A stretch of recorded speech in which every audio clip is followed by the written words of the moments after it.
Hello, I'm Sarah from Truth, Lies, Betrayal. Welcome to Horror After Dark. Turn down the lights, keep an open mind, and prepare for tonight's nightmare. Let's begin.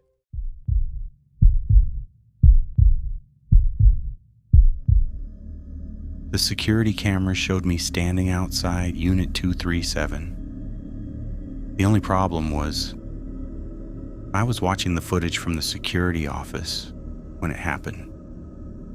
To explain how I got there, I need to go back to the beginning. This happened last year after I lost my warehouse job. Money was tight. I had rent due in less than 2 weeks, and almost nothing left in my bank account.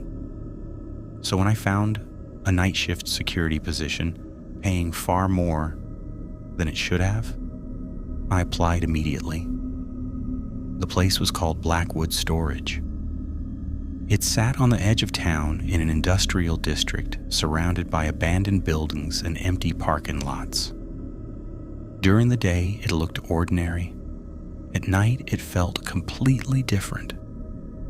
The facility consisted of several long storage buildings filled with hundreds of metal units. The kind of place where every hallway looked exactly the same. My shift started at 11 each night and ended at sunrise. When I arrived for my first shift, the manager was waiting for me in the front office. His name was Frank. He looked like he hadn't slept in years. Dark circles under his eyes, pale skin, constantly glancing toward the security monitors. He gave me a flashlight, a radio, and a key card. Then he walked me through the facility. Most of the tour was normal. Emergency exits, security cameras, patrol routes, the usual stuff. Then we entered Building C. The moment we stepped inside, Frank became strangely quiet. The hallway stretched far into the darkness. Rows of metal doors lined both sides. The fluorescent lights buzzed overhead. Frank pointed toward the far end of the corridor. Unit 237 is down there. I looked toward it. From where we stood, I could barely see the number. For some reason, the end of the hallway seemed darker than the rest, like the light didn't quite reach it. Frank cleared his throat. "Stay away from that unit." I laughed. "Why?" "I'm serious." His expression never changed, no matter what you hear. That answer only made me more curious. What exactly am I supposed to hear? Frank stared at Unit 237 for a few seconds. Then he looked away. "You'll be fine if you leave it alone." That was the end of the conversation. A few minutes later, he left the property. I was alone. The first few hours were exactly what I expected. Quiet, boring. I watched camera feeds, walked patrol routes, checked locks. Everything seemed normal. Around 1:30 in the morning, I returned to the security office and poured myself a cup of coffee. That's when I noticed something strange. One of the monitors flickered, just for a second. I looked up. The camera was pointed toward the hallway containing Unit 237. The image stabilized. At first, I didn't see anything unusual. Then I noticed a figure standing at the end of the corridor. Someone was near Unit 237. The person wasn't moving. They were just standing there, watching the door. I leaned closer to the screen. The image quality wasn't great. I couldn't make out any details, but there was definitely somebody there. My first thought was trespasser. It wouldn't have been the first time. I grabbed my flashlight and headed toward Building C. The hallway felt colder than before. Every footstep echoed. The deeper I went, the more uncomfortable I felt. Not scared, just uneasy. Like I had walked into a place where I wasn't supposed to be. When I finally reached Unit 237, the hallway was empty. No person, no movement, nothing. I checked both directions. Nobody. The corridor was completely deserted. For a moment, I wondered if the camera had glitched. It was an old system. Maybe the image had frozen. Maybe I'd mistaken a shadow for a person. Feeling slightly embarrassed, I headed back to the security office. When I sat down, I decided to review the footage, just to prove to myself that I wasn't losing my mind. I rewound the recording. The hallway appeared on screen, empty. Then the image flickered. A figure appeared outside Unit 237, exactly where I'd seen it before. I paused the footage, zoomed in, and felt my stomach drop. The figure wasn't a stranger. It wasn't a trespasser. It wasn't someone I had never seen before. It was me. Same clothes, same flashlight, same face, standing completely motionless outside Unit 237. I checked the timestamp. The footage had been recorded less than 5 minutes earlier, at the exact moment I'd been sitting alone in the security office. My pulse started pounding in my ears. I stared at the screen, trying to understand what I was looking at. Then the figure slowly turned its head, not toward the hallway, not toward Unit 237, toward the camera, toward me. And just before the footage cut to static, it smiled. For several seconds, I couldn't move. I just sat there staring at the frozen screen. The smile didn't look normal. There was something wrong with it. Something that made my stomach turn. I replayed the footage 3 more times. The result never changed. The figure always appeared. The figure always turned toward the camera. And the figure always smiled. Eventually, I shut the monitor off. I told myself there had to be an explanation, a camera malfunction, a prank, anything. By the time my shift ended, I had convinced myself not to think about it. That lasted until the next night. The moment I arrived, I went straight to the facility database. I wanted information on Unit 237. The records made no sense. Every storage unit had a file, every unit except 237. No rental history, no owner information, no payment records, nothing. It was like the unit had been erased. I searched older archives. Most of the files were corrupted, but I did find a handful of incident reports.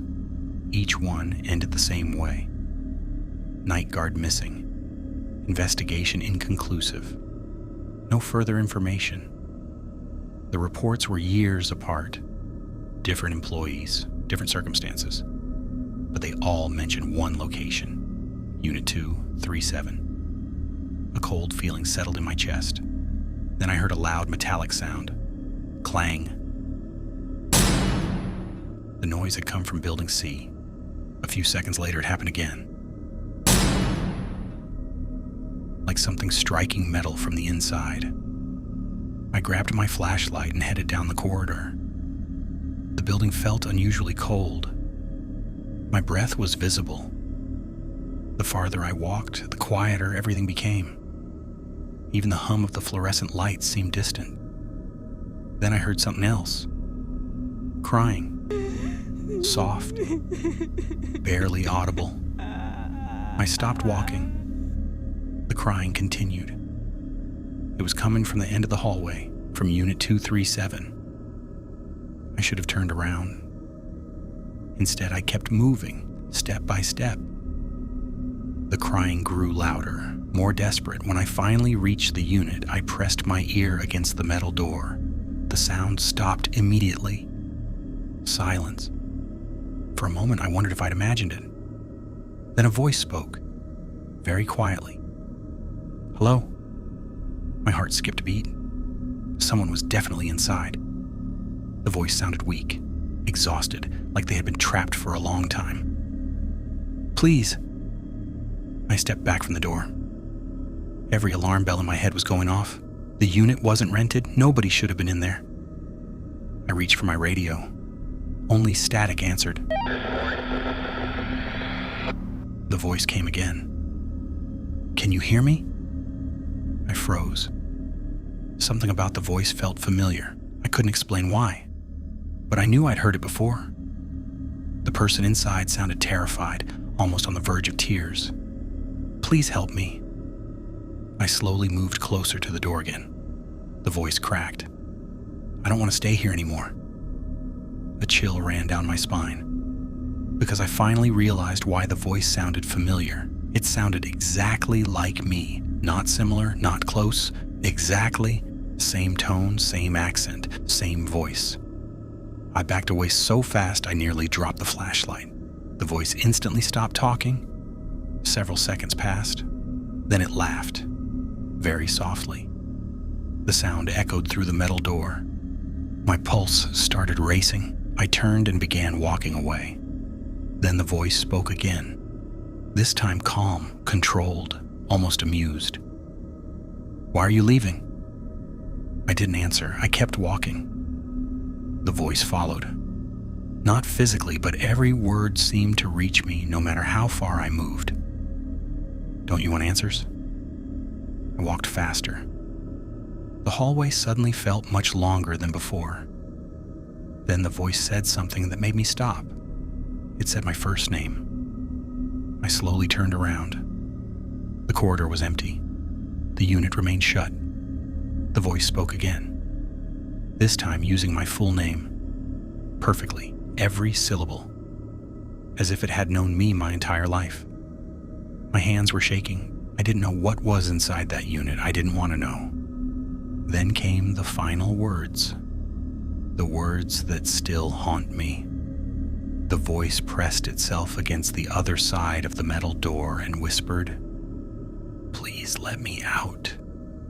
A second later, something slammed into the inside of the unit, hard enough to shake the entire door. And before I could move, another voice whispered directly behind me, "Don't do it." I spun around. The hallway was empty. Nobody stood behind me. Nobody could have. My heart was pounding. I backed away from Unit 237 and hurried toward the security office. I had almost reached the end of the corridor when every light in the building went out. Darkness swallowed everything. A second later, red emergency lights flickered on. The hallway was bathed in a dim crimson glow. Then an alarm began echoing somewhere inside Building C.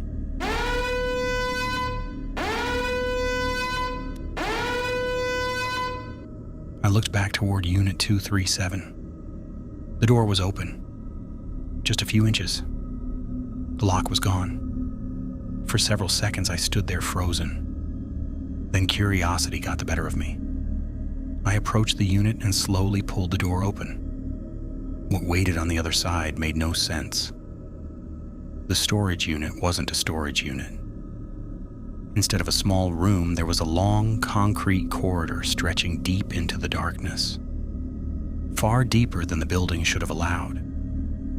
Cold air poured from inside. My flashlight beam swept across the floor. Wallets, radios, employee badges, dozens of them. Some looked years old, others looked recent. One badge belonged to a missing night guard whose report I had found earlier. That's when I understood. The missing guards hadn't disappeared, they had ended up here. A voice echoed from somewhere deeper inside. My voice. Now you understand. A figure stepped out of the darkness. It looked exactly like me. Same face, same clothes, same everything. The duplicate smiled. I only need one thing. It took another step forward. Someone to take my place. Then more figures appeared behind it. Men and women standing silently in the darkness, watching, waiting. Their faces looked exhausted, hopeless, like they had been trapped there for years. Every survival instinct in my body finally took over. I turned and ran. I sprinted through Building C without looking back. The entire time I could hear footsteps chasing me, not one set, several. I made it to the security office, grabbed my keys, and ran for my car. I never stopped. Not until I was miles away from Blackwood Storage. The next morning, police searched the facility. They found nothing. Unit 237 was locked. The corridor was gone. The manager claimed he had no idea what I was talking about. I quit that day, and I never went back. A few months later, I finally started convincing myself it had all been some kind of breakdown. Then my phone rang. Unknown number. I answered. For several seconds, there was only static. Then I heard a voice. My voice. Weak. Terrified. As if it was coming from very far away. It said only 4 words. I'm still inside. The call disconnected. I stared at the black phone screen. For a moment, I saw my reflection. Then the reflection smiled. A split second before I did. Hi, it's me, Sarah. The story may be over, but some nightmares never truly end. If you enjoyed tonight's episode, please like, subscribe, and turn on notifications to join us for more terrifying stories here on Horror After Dark. And remember, sometimes the things that scare us most aren't hiding in the dark. They're already inside the house. Good night, and sleep carefully.